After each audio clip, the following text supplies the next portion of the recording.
로잔 무브먼트, 로잔 운동의 역사와 신학. 1차 로잔 대회 때서부터 1차 로잔 목회자 컨퍼런스 때서부터 이 프레지를 계속해서 업데이트해 나가는 과정에 있습니다. 그래서 엊그제 있었던 것도 제가 사진으로 실었습니다. 최성원 목사님께서 개회배 설교를 하시면서 로잔의 역사에 대해서, 로잔의 정신에 대해서 아주 상세하게 잘 설명해 주셨고, 여러분들 책자 앞면에도 모든 내용들이 아주 잘 정리가 되었습니다. 그래서 제가 여러분들에게 이 프레지로 보여드리는 것은 그냥 스치고 지나가듯이 보여드리도록 그렇게 하겠습니다.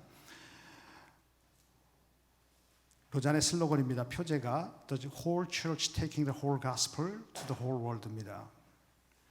1974년도 1차 로잔 대회 도전과 응전, challenge and response입니다. 그런데 어떤 도전이 있었는가? 특별히 WCC의 도전인데 세속화와 인간화의 문제죠. 1968년 웁살라 대회에서의 제시가 됐던 문제입니다. 어떤 도전이 구체적으로 있었는가? 1910년부터 이어져 내려온 세계 선교의 흐름이 에큐메니컬 운동과 세계 복음주의 협의회의 흐름과 그리고 복음주의자들이 1960년대에 들어서 극단적으로 세속화되고 또 인간화되어 나가고 냉전 상황 가운데에서 있었던 그러한 모든 것에 대해서 복음주의자들이 복음의 온전성과 복음의 총체성을 강조하기 위해서 앞에서 말씀하셨던 1966년도 위튼이라든가 베를린이라든가 이런 대회를 통해서 이러한 그 도전에 대해서 응답을 하기 시작을 했습니다. 다 읽지는 않겠습니다. 거기에 플러신 학교가 설립되고 빌리그레암 전도협회, 이게 1950년대 초반서부터 나타났던 현상들입니다.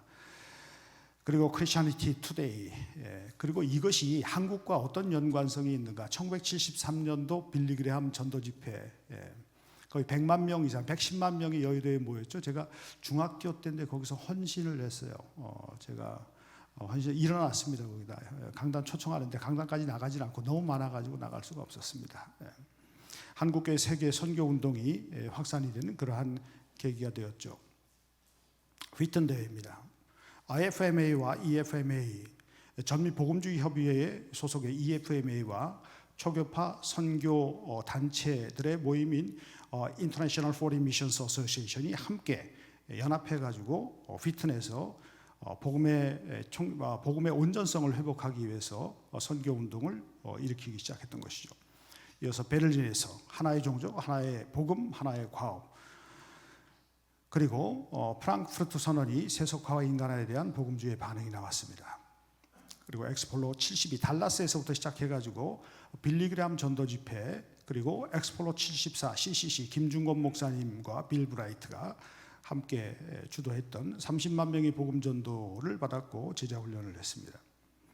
1차 로잔대의 결실은 150개국에서 2,700명이 참여해서 첫 번째는 로잔 언약입니다. 존 스타트. 젊은 존 스타트를 좀 보여드렸어야 되는데 50대 초반이었죠 그때. 빌리그레암 목사님과 그 당시 대회장이었던 잭 데인 주교가 함께 로잔 언약에 사인을 하고 있는 그러한 모습입니다. 15개 조항이죠. 이것을 우리가 모든 세션마다 함께 낭독을 하고 첫 번째 1항을 하나님의 목적을 낭독을 했죠. 15번째 그리스도의 재림까지, 제가 5번째 그리스도인의 사회적인 책임은 절묘하게 이 비하인드 스토리입니다. 복음전도의 본질과 복음전도인데 중간에 딱 그리스도인의 사회적인 책임이 들어가 있다라고 하는 것은 최성 목사님께서 앞에서 말씀하셨듯이 르네 파디아라든가 올란도 코스타라든가 사무엘 에스코바라든가 이 남미의 급진적 그 제자도 그룹과 이 존 스타트가 조우를 하게 되면서 이런 엄청난 복음주의 진영의 파도가 일기 시작했던 것이죠. 총체적 선교의 파도라고 해도 과언이 아닙니다. 1976년도 미국 애틀란타에서 로잔위원회 LCW, 로잔 Committee for World Evangelization이라고 하는 로잔위원회가 설립됐습니다. 4가지 정도의 목적을 가지고 세계 선교를 위해서 함께 친교를 나누고 우정을 나누고 그리고 영적인 갱신을 하고 협력, 콜라보레이션 하고 협업을 하고 그리고 동반자 협력을 하자라고 하는 그러한 정신을 가지고 시작되었습니다. 기도운동과 선교운동이었죠. 또 하나는 US Center for World Mission을 설립하신 랄프 윈터 박사님께서 74년도 로잔에 사무엘 에스코바와 더불어서 굉장히 중요한 강의를 하셨는데, 미전도 종족 Unreached People 그룹이라고 하는 지상대 위임령을 모든 민족에서 미전도 종족 집단으로, 그래서 정보의 선교사님 여기 와 계신데 종족 입양을 시작하셨죠. 1980년대에서부터 아마 그 일들을 하셔가지고 교회마다 종족들을 입양하는 그러한 일들을 했던 그러한 기억이 있고, 지금도 많이 참여하고 있습니다. 세계 선교의 전략의 강조점이 변화되고 복음주의 선교의 지배적인 패러다임으로서 자리매김을 해왔습니다. 자, 두 번째, 1989년도 제2차 마닐라 대회 170개국에서 3,000명이 참석을 했습니다. 여기도 역시 로잔 언약의 입안자가 존 스타트였지만은 마닐라 선언문도 존 스타트가 입안을 했습니다. 여기에서 바로 로잔의 슬로건 표제인 온전한 복음, 온 교회, 온 세상, 복음과 세상 사이에 있는 교회, 즉 출애굽기 19장에 나오고 베드로 전서 2장에 나오는 바로 그 이야기입니다. 21개항의 신앙 고백과 12개항의 주제, 제가 국제 로잔 대표들하고 회의하면서 로잔 운동은 또 고백 운동이다라고 하는 그런 얘기를 했습니다. 회개 운동이고 고백 운동이다. 그래서 우리는 이제 4차 로잔 대회를 준비하면서 한국 교회가 하나님 앞에 고백하고 자발적으로 회개하는 그러한 운동이 일어나지 않으면 세계 교회에 보여줄 것이 아무것도 없다는 것을 우리가 깨달아야 되는 것이죠.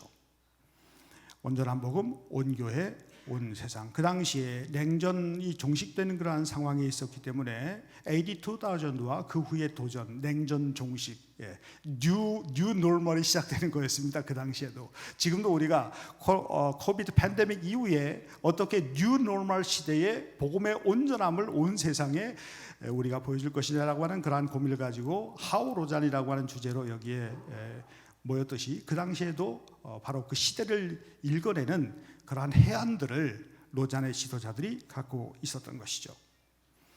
1040 윈도우라든가 여러분 잘 아는 글로벌 파트너십이라든가 루이스 부시의 AD 2000, 그 다음에 트랜스포메이션으로 발전되고, 그리고 또 새롭게 운동을 하고 있는 것이 4살부터 14살까지 414 윈도우 운동을 해나가고 있죠. 오순절 은사주의가 이 당시에 많이 진영에 사람들이 많이 참여했습니다. 자, 2010년도 제3차 케이프타운 대회, 고린도후서 5장 19절, 화해 혹은 화목이라고 하는 표현을 쓰죠. 우리는 화목을 더 좋아해요. 한국 분들은 워낙 그 용어에 관해서 센서티브합니다. 그래서 화해보다는 화목을 더 좋아하죠. 화목해 하라신 구주의 말씀을 찬송가에도 나오죠. 근데 화해하면 이상하게 뭐 가톨릭에서나 아니면 에큐메니칼 진영에서 사용하는 것과 같은 그러한 느낌을 받는다는 것이죠. 하나님께서 그리스도 안에서 자신을 세상과 화해하셨다라고 하는 내용을 가지고 바로 이 케이프타운 서약을 만들어냈습니다. 이 설계자는 존 스타트의 후계자라고 불리우는 구약신학자 크리스토퍼 라이트입니다. 랭함 파트너십을 맡고 있고 아주 겸손한 분인데, 우리가 여러분들 많이 읽으셨지만 하나님의 선교와 하나님 백성의 선교 두 책을 저술하시고 그 외에 많은 저술을 하신 훌륭한 신학자이자 선교사이고 운동가입니다. 크리스토퍼 라이트 박사님이십니다. 케이프타운 서약은 일부 우리가 사랑하는 주님을 위하여 신앙 고백입니다. 회개입니다. 이분은 우리가 섬기는 세상을 위하여 세상으로부터 소리를 듣자 이슈 태클링하는 그러한 작업들을 여기서 해나갔죠. 4차 로잔 대회에도 아마 다양한 문서들이 나오게 될 것입니다. 복음과 교회와 세상에 관한 성경적인 거대서사입니다. 삼위일체 하나님의 사랑에서 나오는 선교에 근거하여 하나님 백성이 세상에서 예수 그리스도의 복음을 전파하고 살아내야 할 궁극적 과업을 광범위하게 풀어낸 서약이라고 간단하게 요약할 수 있습니다. 자, 이제 2024년 9월 22일서부터 28일까지 인천 송도 컨벤시아에서 로잔운동 50주년을 기념하면서 4차 로잔 대회가 열립니다. 우리가 4차 로잔 대회 출범식을 엊그제 했습니다. 이게 포스터이고, 이거는 지난 5월에 국제 로잔 지도자들이 모여서 송도 컨벤시아에서 하고 날짜를 정했던 그러한 모임이었고, 그리고 엊그제 찍은 그러한 사진입니다. 이렇게 양재 온누리 화평홀에서 토요일 날 오후에 만나가지고 함께 국제 로잔 지도자들과 함께했던 그러한 사진입니다. 자, 로잔에는 컨그레스가 있고 포럼이 있는데 포럼은 2번 열렸습니다. 그것도 한 2,000명, 3,000명씩 모이는 포럼인데 여기에서 주로 다양한 이슈들을 가지고 스몰 그룹과 멀티플렉스 모임을 통해 가지고 의제들을 갖다가 전 세계 교회에 제시하는 그러한 역할을 하는 것이 포럼입니다. 17개의 LOP 로잔 주제 연구 보고서를 냈습니다. 2004년 파타야 포럼에서는 새로운 비전, 새로운 마음, 갱신된 소명이라는 주제를 가지고 130개국 1,530명이 32개 이슈, 많은 이슈들을 냈는데 여러분들이 목회에 적용하고 있는 많은 목회 프로그램들 가운데 많은 것들이 바로 로잔의 선교적인 문서들에서 나왔다는 거예요. 로잔은 뭐냐? 신학운동이고 문서운동이다라고 표현을 할 수가 있습니다.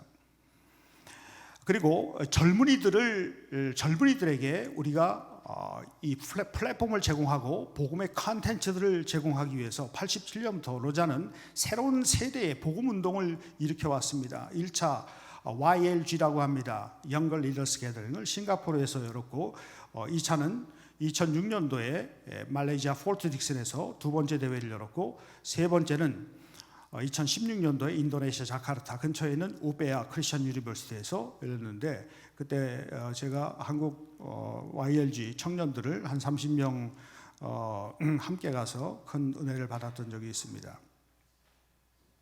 그리고 동아시아에서는 로잔 운동에서 처음으로 동아시아 지역 YLG를 열었는데 2019년 3월 여기 제주도에서 한국 로잔위원회 후원하고 한국 YLG 초청으로 많은 동아시아의 젊은이들이 와서 The Essence of the Gospel 이것도 거의 대부분 다 복음의 본질이 무엇이고 복음의 정수가 무엇인가라고 하는 것에 대해서 젊은이나 나이 든 사람이나 남녀노소 할 것 없이 복음이 무엇인가를 발견하자. 그리고 그 복음을 어떻게 이 급변하는 세상 속에서 살아내고 구현할 것인가를 고민하는 것이 바로 로잔 운동이라는 것이죠.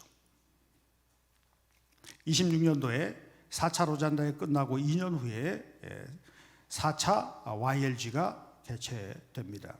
아시아 로잔 대회가 78년부터 계속해서 열리기 시작해서 3차 로잔 대회가 끝난 2011년에 몽골의 울란바토르에서 열렸습니다. 2002년도에는 서울에서 열렸고, 자 이제 한국 로잔 쪽으로 들어갑니다. 한국 로잔위원회 창립은 89년도 2차 마닐라 대회 이후에 한국 대표들이 돌아와서 우리 한철호 선교사님이 2차 로잔 대회 마닐라 대회에 참석하셨습니다. 조영중 선교사님도 참석하셨나요? 예.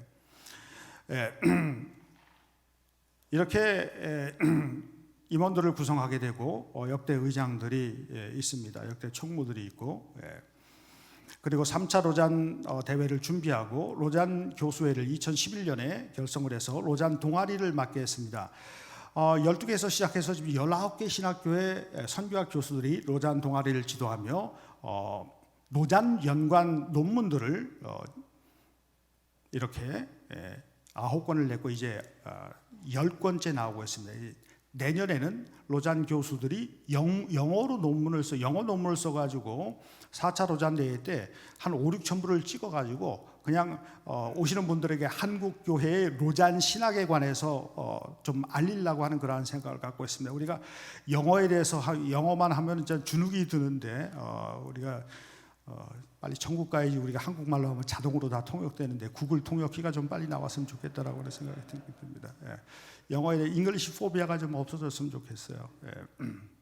로잔 글로벌 디아스포라 포럼을 2015년도에 한국교회가 한국 로잔이 적극적으로 참여했고 2016년도에 우베야 유니버시티에서 3차 YLG 대회를 하고 난 다음에 이 한국 YLG가 설립이 되었고 2019년도에 마켓플레이스, 워크플레이스 포럼이 열렸는데 한국 대표들이 30명이 참여를 했습니다. 이렇게 가기 전에 찍었던 사진입니다. 자, 그러면 이제 이 컨퍼런스가 어떻게 시작됐느냐? 2020년도 10월 19일서부터 21일까지 마임 비전 빌리지에서 제1차 50명 정도 아까 최성호 목사님 언급하셨죠? 이게 사진입니다. 사진에 재미있는 게 있지 않습니까? 여기 의자를 놓고 우리는 대부분 한국교회는 누가 앉습니까? 여긴? 한국교회는 좀 뭐 이렇게 맡으신 분들이 다 앉고 그렇게 하죠. 근데 우리는 이재훈 목사님, 또 유기성 목사님, 또 최성호 목사님 등등이 이렇게 제안을 하셔가지고 이 앞자리는 로잔 운동에서 부상하는 젊은 세대가 앉아야 된다라고 해가지고 앉으라고 했더니 금방 앉더라고요. 또 이 친구들이. 네. 그래서 아주 독특한 그러한 사례. 한국교회 미래가 이렇게 됐으면 좋겠다. 젊은이들과 여성 지도자들과 평신도 지도자들이 안수받은 목회자들에 의해서 하나님께 주시는 또 다른 그러한 놀라운 이 올디네이션의 역사가 일어났으면 좋겠다라고 하는 그러한 바람을 가졌던 기억이 있습니다. 2차 로잔 목회자 컨퍼런스 같은 장소에서 Y 로잔 이때는 한 100여 명 가까이 모였습니다. 자, 3차 우리 포스터이죠. 여러분들 다 받으셨죠? 하우 로잔 운동, 뉴노멀 시대와 한국교회.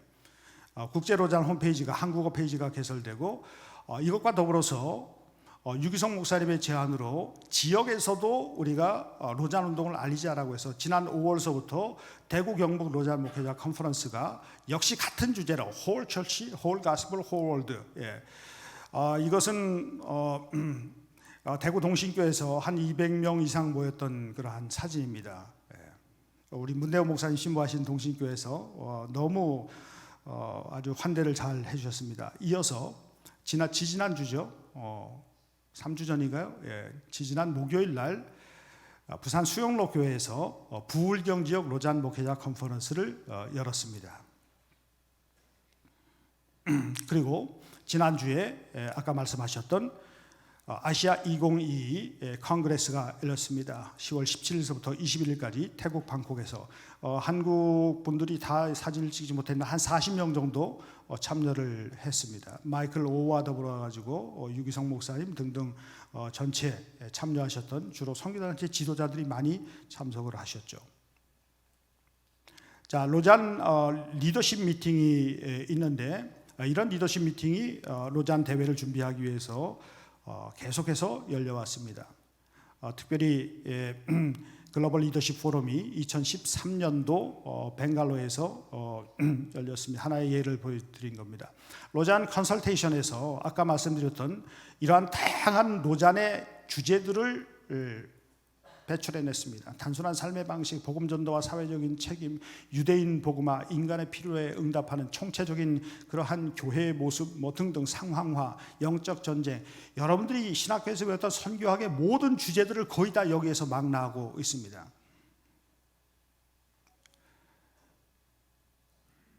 자, 그 다음에 같은 맥락에서 로잔 주제연구 보고서, 로잔 오케이저널 페이퍼라고 이야기를 합니다. 1970년대 LOP는 동질 집단의 원리, 복음과 문화, 로잔 언약, 무슬림 복음화 등등 1980년대 90년대 우리 로잔 운동은 엄청나게 많은 작은 지역 컨퍼런스를 협의회를 통해 가지고 이런 신학적인 담론들을 배출해 냈습니다. 2000년대 이후에는 더 많은 제가 여러분 한번 살펴보시죠. 여기 총체적인 선교도 나오고 청년 선교, 민족주의, 디아스포라, 선교 모금, 신학교육, 생명윤리, 비즈니스 에즈 미션, 깨어진 세상, 온전한 복음, 위험에 처한 어린이 등등 이러한 로잔의 문서들이 여러분들이 로잔 웹사이트에 들어가시면 영어로 다 보실 수가 있습니다. 영어에 좀 어렵다고요? 그러면 한국어로 지금 번역하고 있습니다. 저희가. 자, 그 다음에 로잔 글로벌 분석입니다. 로잔 글로벌 분석은 3차 로잔 대회가 끝나고 난 다음에 2012년도에서부터 현재까지 총 12개의 볼륨, 70개의 이슈와 260개의 이슈 보고서입니다. 로잔 LOP에서 다루지 못했던 현재 일어나고 있는 팬데믹이라든가 전쟁이라든가 자연재해라든가 그래서 크리에이션 케어라고 하는 것이 로잔에 있어서 굉장히 중요한 이슈인데 이런 것들을 다룹니다. 여러분 들어가 보시면 로잔의 자료 가운데 LGA 가운데 이 코로나 팬데믹에 관해서 많은 글들이 들어와 있는 것을 보시게 될 거예요. 이 모든 것들은 성경에 근거해서 로잔 언약과 마닐라 선언문, 케이프타운 서약의 그 역사적인 연장선상에서 모든 문서들이 다루어지고 있다는 것입니다. 자, 한 컷으로 제가 정리를 했습니다. 로잔의 50년, 48년 동안의 이 역사인데 이것을 하기 위해서는 뭐 한 학기 한 1년 정도 강의를 해야 될 것 같다라고 하는 그런 생각이 듭니다.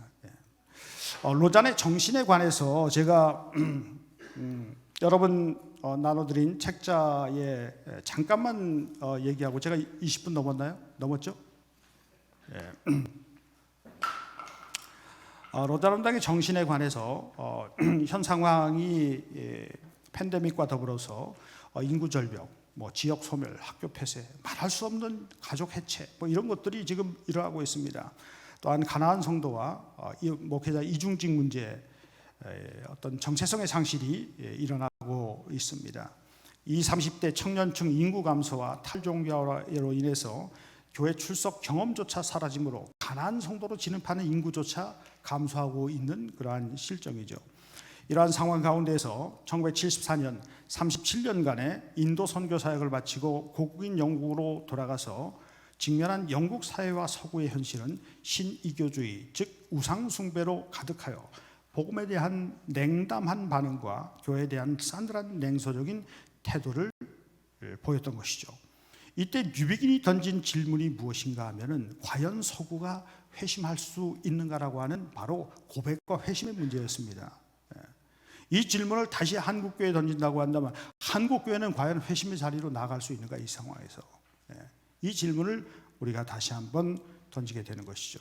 그래서 한국교회가 바벨론 포로의 상태라고 하는 것을 인식해야 되는데 위기가 왔는데 위기를 인식하지 못하면 그것이 더 큰 위기라고 이야기를 하지요.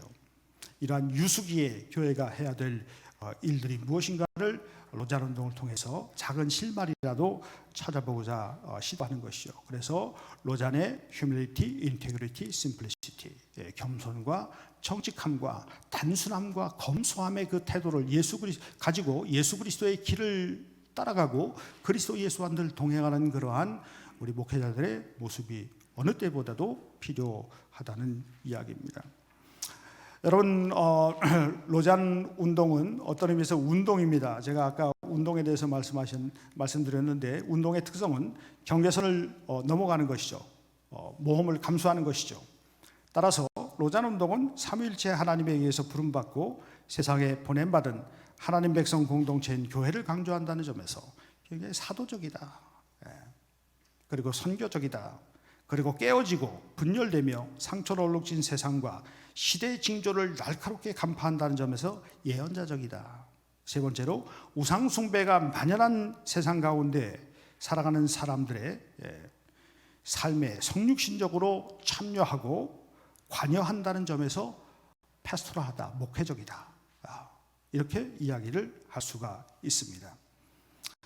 자, 여러분들이 로잔 운동의 역사와 로잔 운동의 정신을 계속해서 들으실 테니까 제가 여기에서 마치면서 2박 3일 동안 여러 강의들을 통해 가지고 많은 도전을 받으시길 바라고 여러분의 목회에 적용할 수 있는 그러한 작은 적용점들을 많이 찾아나가시고 또 서로 교제하시고 기도하시고 하나님께 창조하신 아름다운 이거 거두면은 아름다운 하나님의 창조 세계가 나타나는데 그러한 좋은 시간을 보내시기를 간절히 바랍니다. 여기서 마치겠습니다. 감사합니다.